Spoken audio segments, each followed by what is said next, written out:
మన ప్రధాన యాజకుడు ఎలాంటి వాడంటే అన్ని విషయంలో శోధింపబడ్డాడు, కానీ ఆయన పాపం లేని వాడుగా ఉన్నాడు. ఆ ప్రధాన యాజకుడైన యేసునాథుని కలిగిన మనము, ఆయన సహాయం పొందుకుంటున్న మనము అనేక విషయంలో శోధింపబడతాం. ఇప్పుడు మనం ఎలా బ్రతుకుతున్నాం అనేది ప్రశ్న.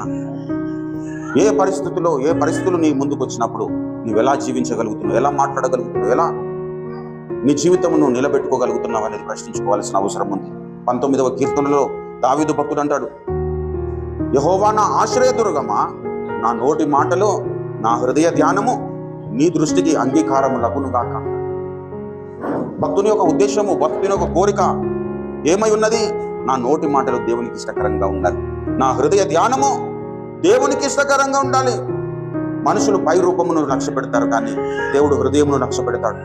మనుషులు నా పై రూపమును బట్టి ఇతడు మంచివాడని సాక్ష్యం ఇవ్వగలుగుతారు, కానీ దేవుడు హృదయంను చూసినప్పుడు ఆయనకు నా హృదయం ఎలా ఉంది, నా హృదయ ధ్యానం ఎలా ఉంది, నా హృదయం యొక్క ఆలోచన విధానం ఎలా ఉంది, నా స్వభావం ఎలా ఉంది అని మనల్ని మనము పరీక్షించుకుంటున్నప్పుడు దావీదు భక్తుని వలె నీవు నా హృదయమును రాత్రి జాముల యందు నా హృదయమును పరిశీలన చేస్తేవి, నీకు ఏ దురాలోచన కానరాలేదంటాడు ప్రభునందు ప్రియులారా. అలా మన హృదయం ఉండాలి.